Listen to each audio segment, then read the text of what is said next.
Once you made all of your 3D flying geese blocks, it is time to join them together.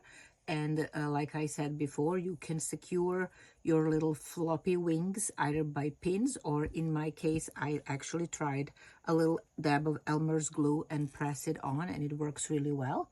But I just wanted to show you a quick tip on how to join the two flying geese blocks together.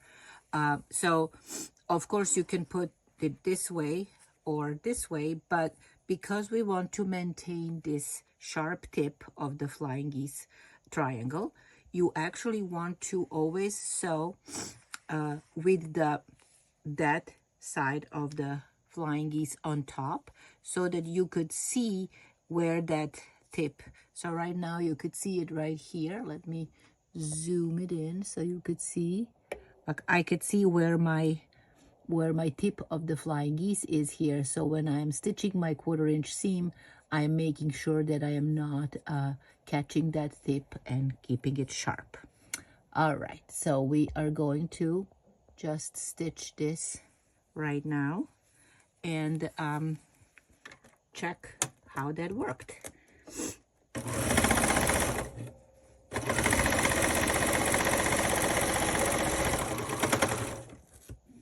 All right.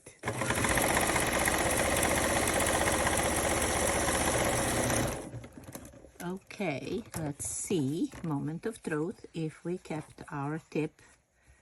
Ta-da! Here we go, nice and fresh and sharp. So that is my little tip on when you're joining your flying geese together.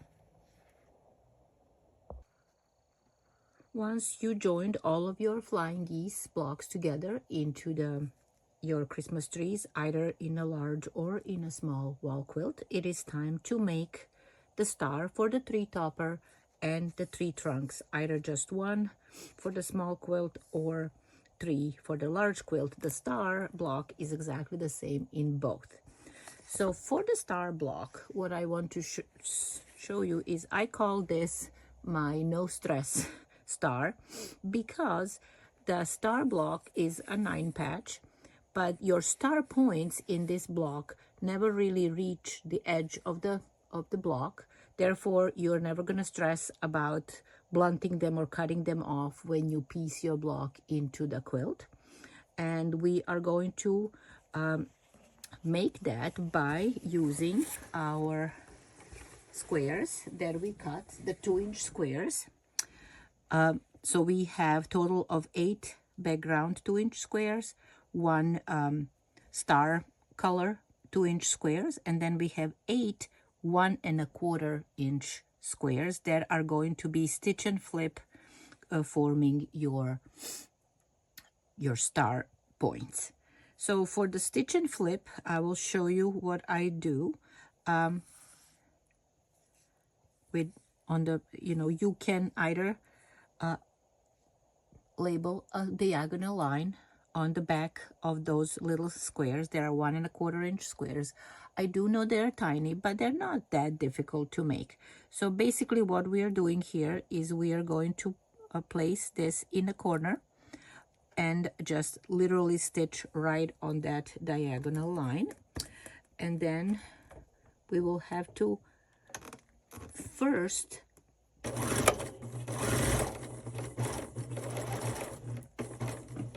okay, so here is our little star point. What's important to say is you cannot sew both and then flip over. You will have to stitch this one, flip it over and press. And of course, if you want to, you will then, you can also cut off this excess fabric, leaving a 1/4 inch seam allowance. But what I wanted to show you is that you really do have to first flip over and press. And for the sake of the demo, I'm just going to leave the thing. And so now what you want is to put your, once it's pressed and flipped over, you can put your next square. And yes, they do overlap here, and that's exactly how it should be. And then you're going to stitch this on this diagonal line. So once we stitch on that second diagonal line,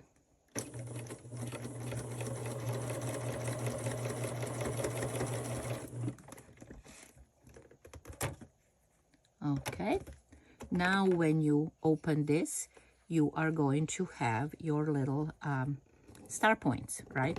And like I said, the star points only come halfway through the square. So once you put your star block together, here is how this is going to look like. This is a 9 patch. We can pretend that these are, but here is where this is going to go, right? So those are going to be star points here, here, and here.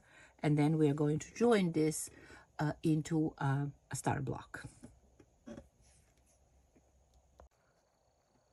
Once you joined all of your flying geese blocks together into your Christmas trees, either in a large or in a small wall quilt, it is time to make the star for the tree topper and the tree trunks, either just one for the small quilt or 3 for the large quilt. The star block is exactly the same in both.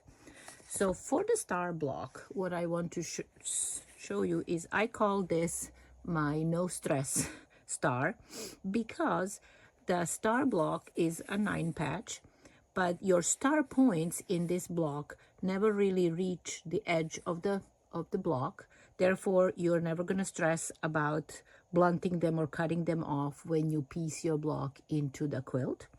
And we are going to make that by using our squares that we cut, the 2-inch squares. So we have total of 8 background 2-inch squares, 1 star color 2-inch squares, and then we have 8 1 1/4 inch squares that are going to be stitch and flip, forming your star points. So for the stitch and flip, I will show you what I do. With on the, you can either label a diagonal line on the back of those little squares. There are 1 1/4 inch squares. I do know they're tiny, but they're not that difficult to make.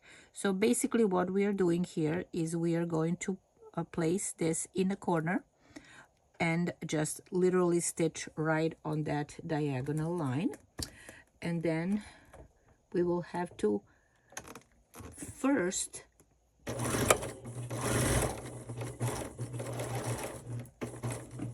okay, so here is our little star point. What's important to say is you cannot sew both and then flip over. You will have to stitch this one, flip it over, and press. And of course, if you want to, you will then, you can also cut off this excess fabric, leaving a 1/4 inch seam allowance. But what I wanted to show you is that you really do have to first flip over and press. And for the sake of the demo, I'm just going to leave the thing. And so now what you want is to put your, once it's pressed and flipped over, you can put your next square. And yes, they do overlap here, and that's exactly how it should be. And then you're going to stitch this on this diagonal line. So once we stitch on that second diagonal line,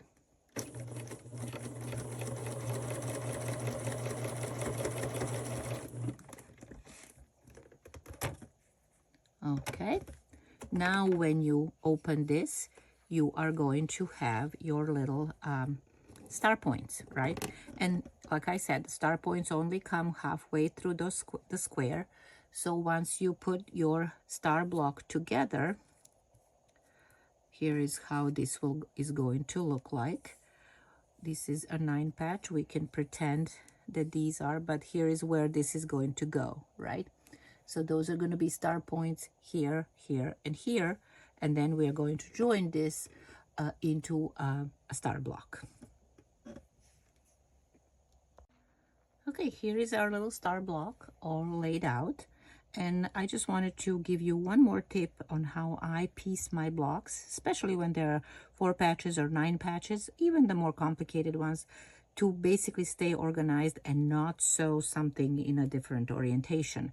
So I laid out my block the way it's supposed to look like, and then I am going to go from right to left and flip over middle row to the left one. So basically I am doing this, and obviously if needed we would pin these. This is one, this is another, and another, and then I will sew these by using chain piecing from the top down.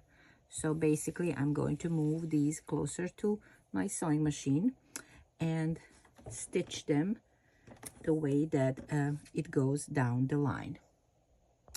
Here is my little chain pieced set. I'm gonna put it back where it goes, and then what I like to do also is flip every other one. Typically, whatever way I'm going to press this to the side, it's towards the less bulk, and in this case, the plain pieces of plain squares of fabric are less bulk than the one that are pieced.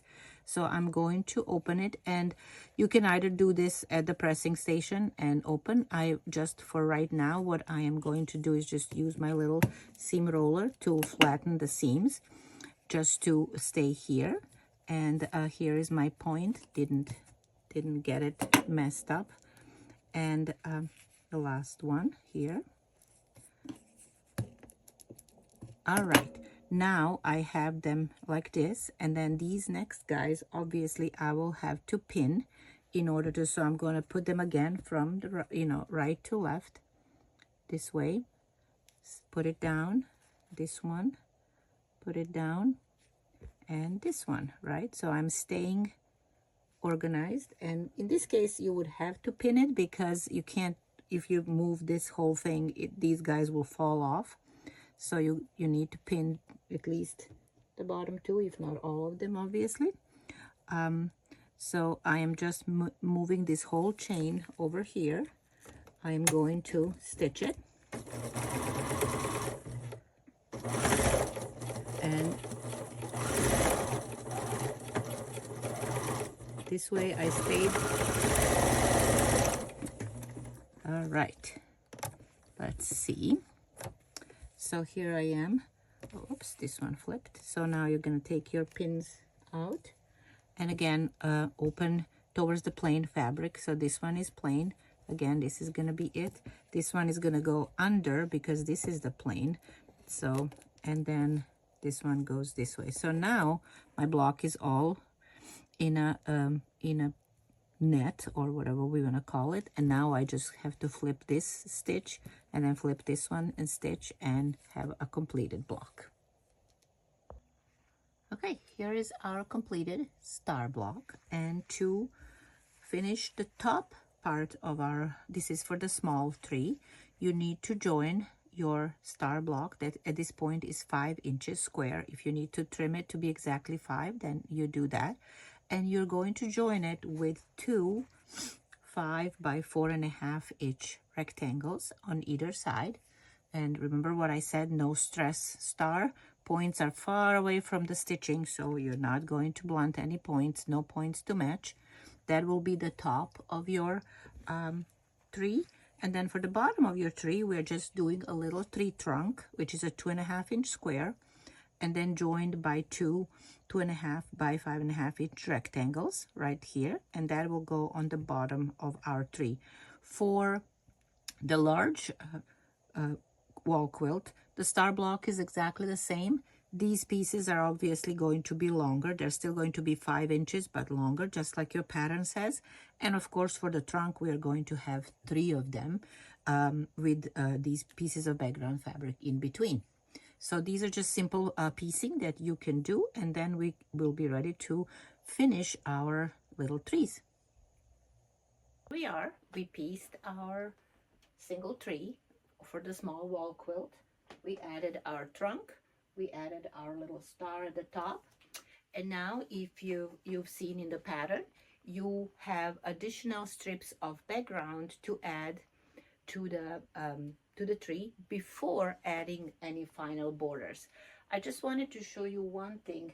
This finished one over here was my first little test quilt that I made, where I did not put any additional strips of background fabric before the border. So if you could see here, the trees are touching right at the narrow and the wide final border.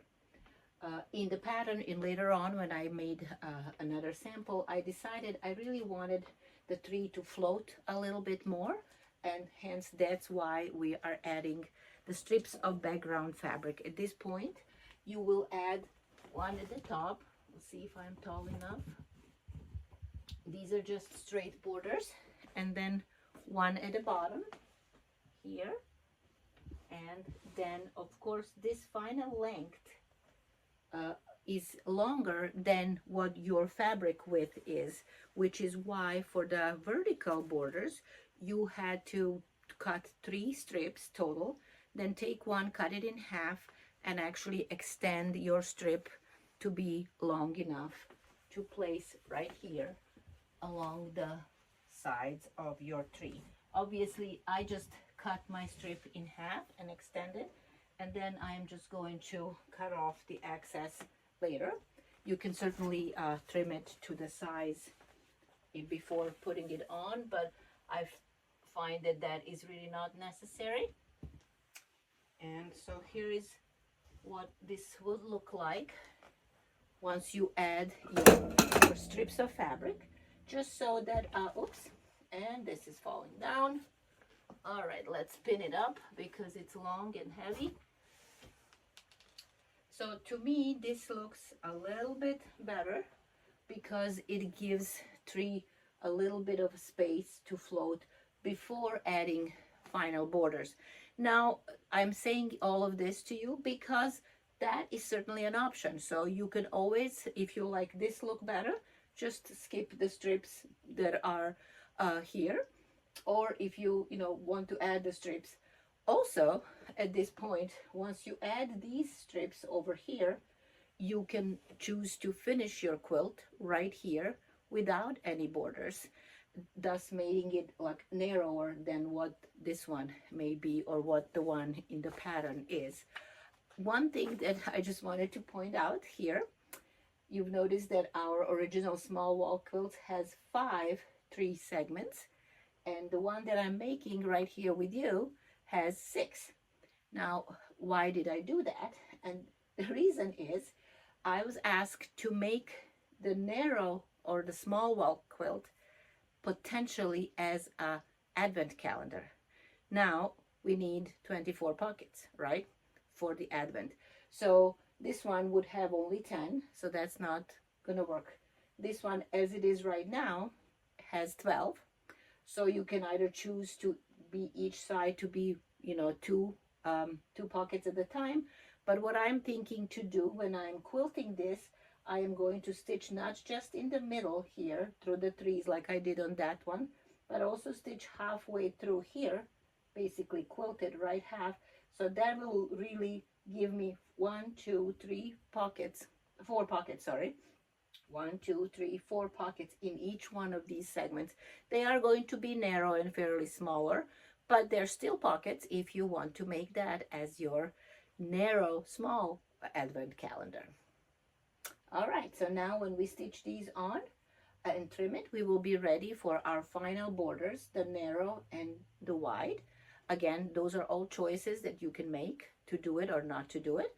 But what I'm going to show you next is once I do add my narrow and wide border, if you would like to make them mitered borders, the borders with mitered corners like the ones in this finished quilt, I will show you how I do mitered corners. For final borders for this quilt, you could certainly, if you chose to do one narrow and one wide strip, you can certainly do them as straight borders, meaning you would attach your narrow strips to the top and bottom and then to the side, and then you would go to attach your wide border strips to the top and bottom and to the sides. What I wanted to show you in this video is how to do the borders that have mitered corners. What that means is that the borders have this 45-degree angle that looks like angle on the picture frames, for example, and those are called mitered corner borders. For that, when I decide to do my mitered corners, what I like to do is not do every border separately, but make a strip set from all the border strips that I want to do, and then miter the corners all at once. What that means is that I would basically, in the case of this particular quilt, I decided to have my red narrow accent border and then the wide border. I joined them together in a strip set like this, and for all four sides.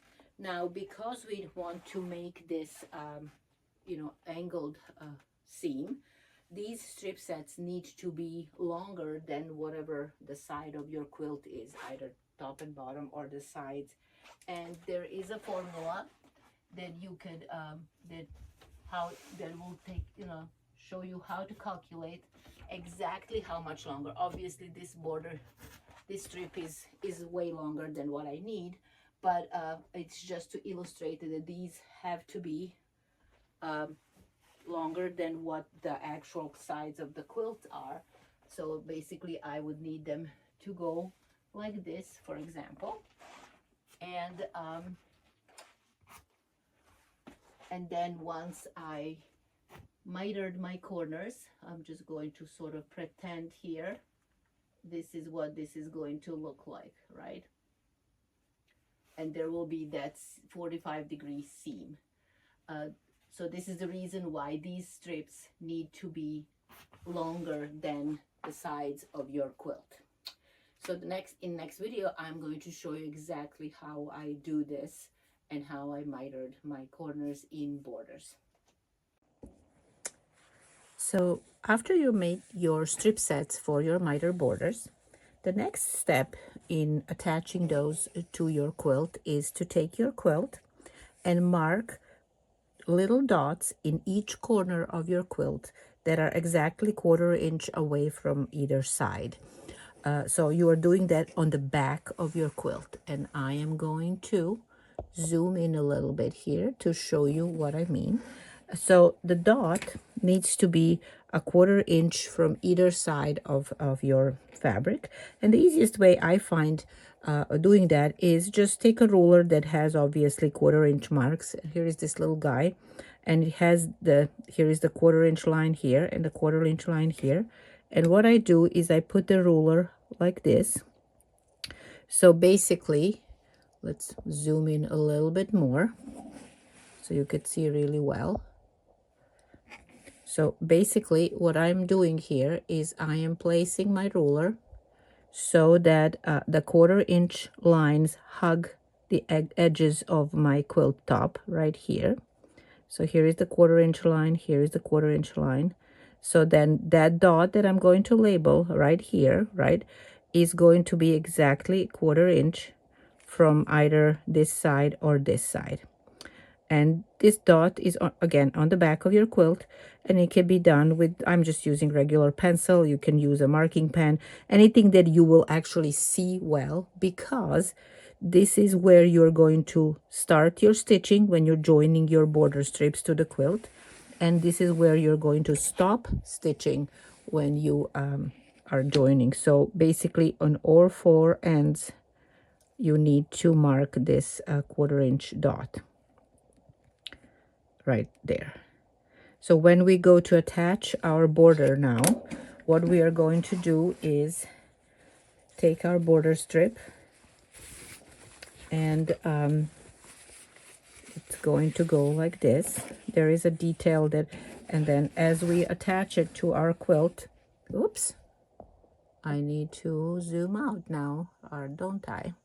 So when we go to attach our border strip to our quilt, we are going to be stitching from the side of the quilt top like this, and we will start stitching in this dot that we just labeled, go all the way and stop stitching in the dot that we labeled, and we will do that on all four sides of the quilt with our miter border, with our strip sets that we made. There is one more thing that you want to do. So when you calculate the length of these strips, you can cut them to the exact length you need. And the formula is basically the length of your side of your quilt here, plus the width of your border strip set times 2, right? So for instance, the length of this quilt is about, let's call it 15 inches or so, for example. So let's say this is 15 inches. And then this border strip set right now is 4.5 inches wide. So that means 15 plus 4.5 times 2. 4.5 times 2 is 9. 15 plus 9 is 24. So this would need to be exactly 24. However, practically you can always make them just a little longer, and you will just cut off the excess. That way you don't have to worry about running out of the exact length.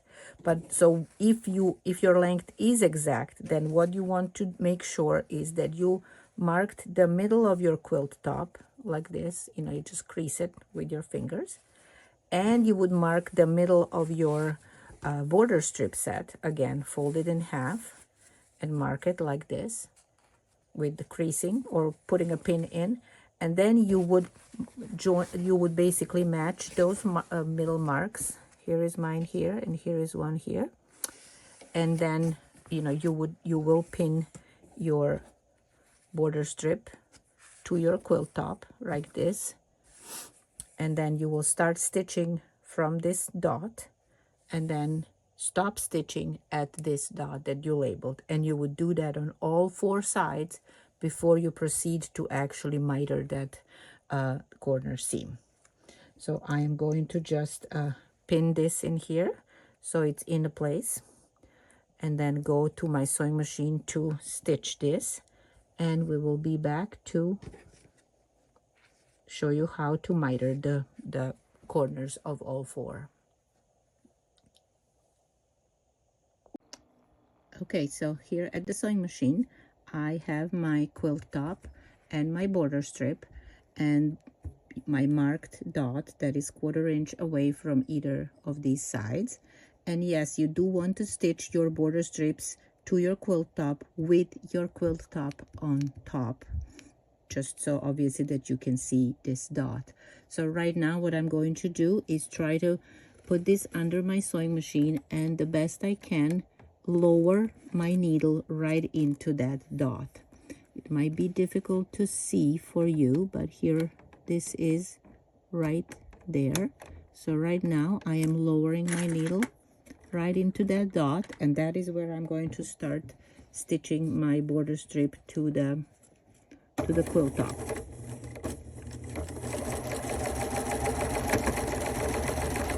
And then we will go all the way, and as we approach the end of this, we are going to stop stitching right at that dot.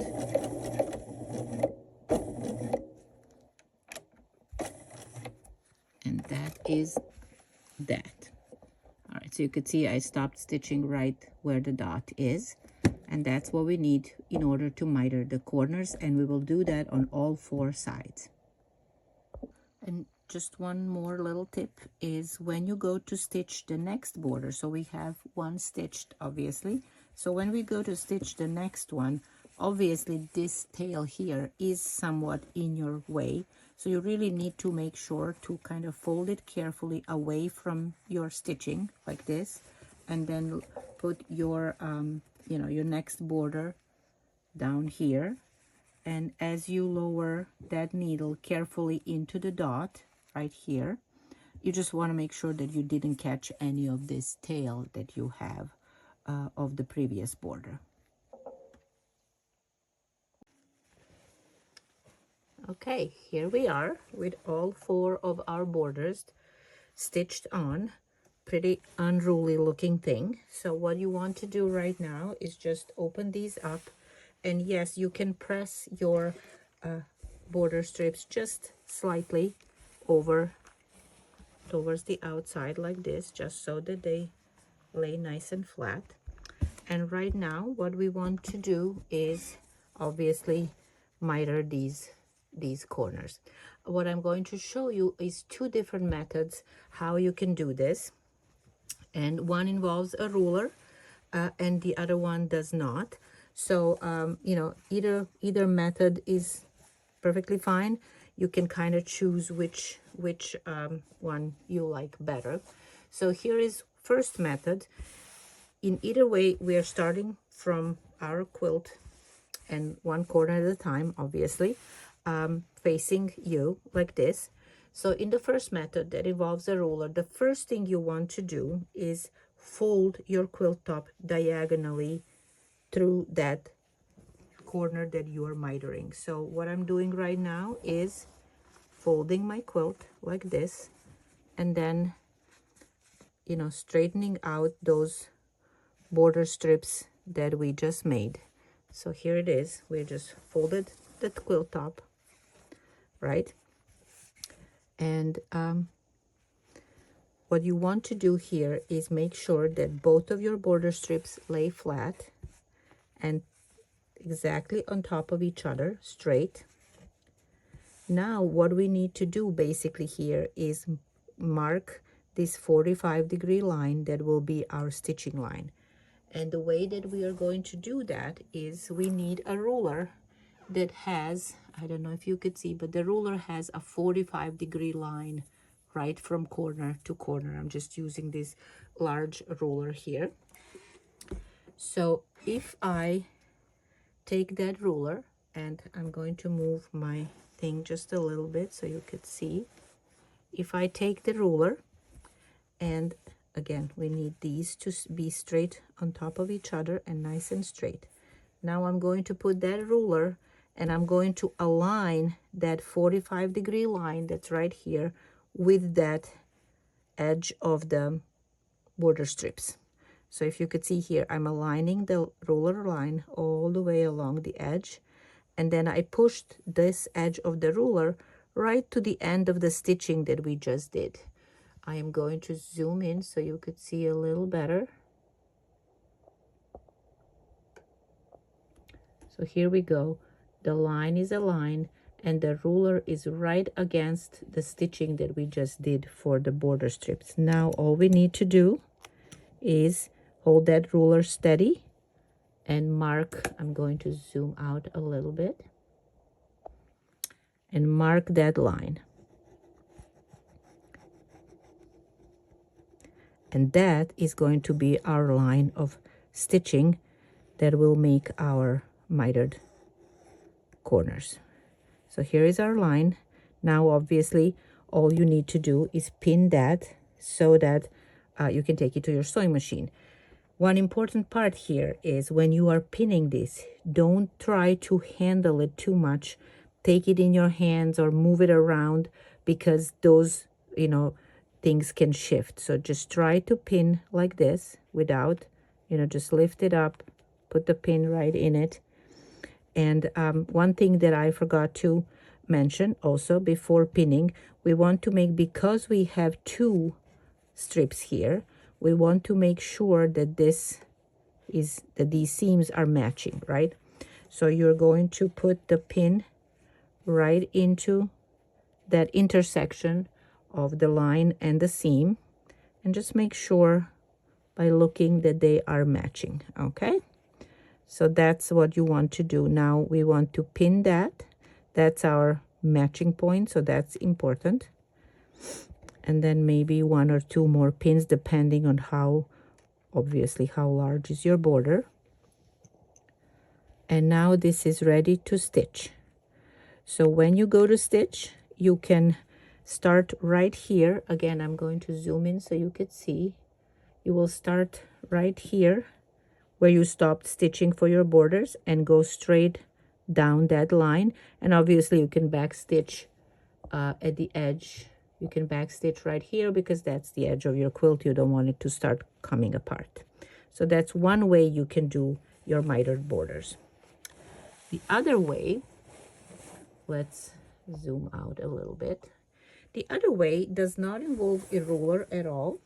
It involves using your iron and on an ironing board, which is why we are on my ironing board right here. So here we go. We are going to zoom out. So in this method, it's a little bit more visual if you want. In this method, what you want to do is, again, put your quilt top facing you, put your one border strip laying, and then put your other border strip laying across as it wants to go, just straight like this.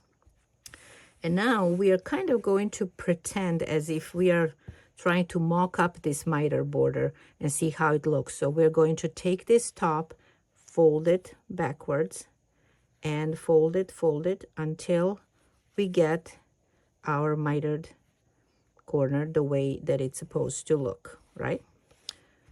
That's what we want. We want that point, if you have multiple strips, obviously. Oops, let me zoom in. So this, we want this to be exactly matching, right? And so when you do that, you will notice that, again, just like before, your two border strips are aligning here. But once we did this, and this is particularly handy method when you have multiple strips and you want to see those multiple matching points. This way you don't have to check anything, you really see it just as it is right now, like, and you can, you know, make sure that everything fits the way it's supposed to. So once you set it, now you're going to take your iron and press down on that fold that you just did. So basically, instead of using the pencil and a ruler, we are using our iron to label that 45-degree stitching line that we want to achieve. Here we go. Now all we need to do is unfold this and press it. Sorry, unfold this and pin it so in order for nothing to shift, what you want to make sure is you just hold both of your strips with your hand down here and then gently unfold this to expose your crease that you just made, right? There it is. So now again, we want to pin this. And again, I'm pinning across this matching point of my strips because that's one of the critical points that I want to make sure it turned out correctly. And again, I'm not lifting this up, I'm not handling, I'm just trying to slide my pin right under. That way you will minimize any kind of shift or mistake. And now you will be stitching right on that crease that you made with your iron. Sometimes if your fabric is darker or busy, that could be difficult to see. So now at this point, you could just take your, you know, whatever marking pen and literally just highlight your crease so that you can see it better as you go to your sewing machine. All right, now we're going to go stitch all 4 of our corners and have the mitered borders. Okay, so here we are at the sewing machine. Here is my creased stitching line that I want to, and so I'm going to start lower my needle right at the end of those stitchings. You want to make sure you're not pinching your quilt top, so put your needle right in front of that stitching that you did before, and then go straight down the line. So let's see.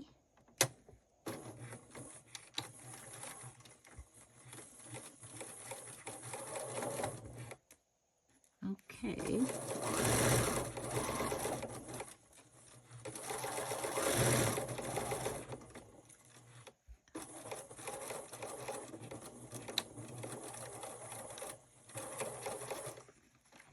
Okay, here is our stitching. Let's see. Now, moment of truth. So here is my stitching.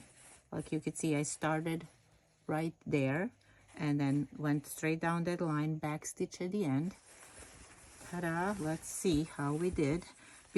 Obviously before you're gonna cut off these, you always want to make sure that this actually worked properly, because, and here we are, the points are matching, everything looks good. So now we can go and take our ruler or even scissors and just cut this off, this excess off with a 1/4 inch seam allowance, obviously.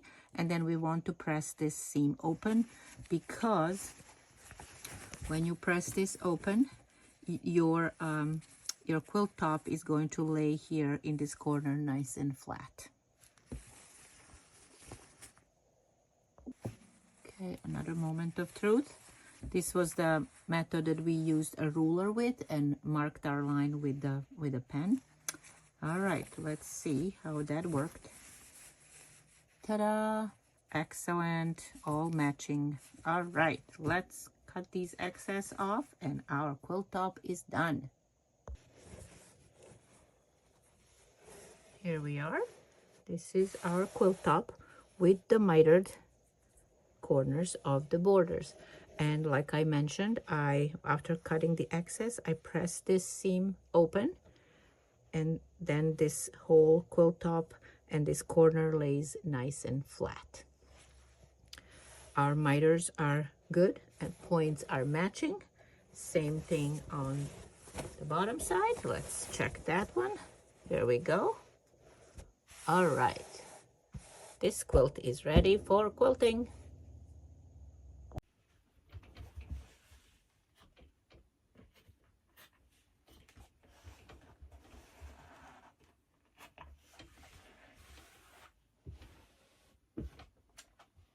Here we go.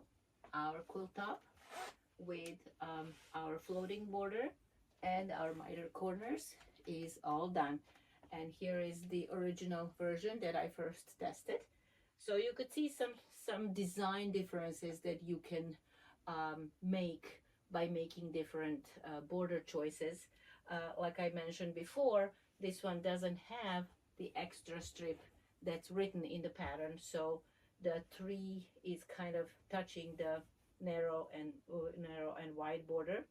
Also, this one has a different fabric for the wide border after the accent strip. This one has the additional strips here, so tree is more floating, and it has the same fabric for the wide border as our background. It just makes it a little bit more airy and open looking. Again, those are all the design choices that you can make. Another thing that I did here, if you remember, I mentioned I added one more extra flying geese here in order to have 6 segments, and therefore potentially when I stitch these, each triangle I can stitch in 4 pieces and have actually total of 24 tiny little pockets to make it into an advent calendar. So tomorrow is our last day of the sew along. We're going to talk about quilting these wall hangings, either the smaller one or the larger one that I will show you tomorrow. And also we're going to talk about some other creative possibilities that you can do to embellish your Joyful Trees wall hangings. We can be using a chenillet, blooming bias, we can do other things, and I will share those tomorrow at our last day of the sew along.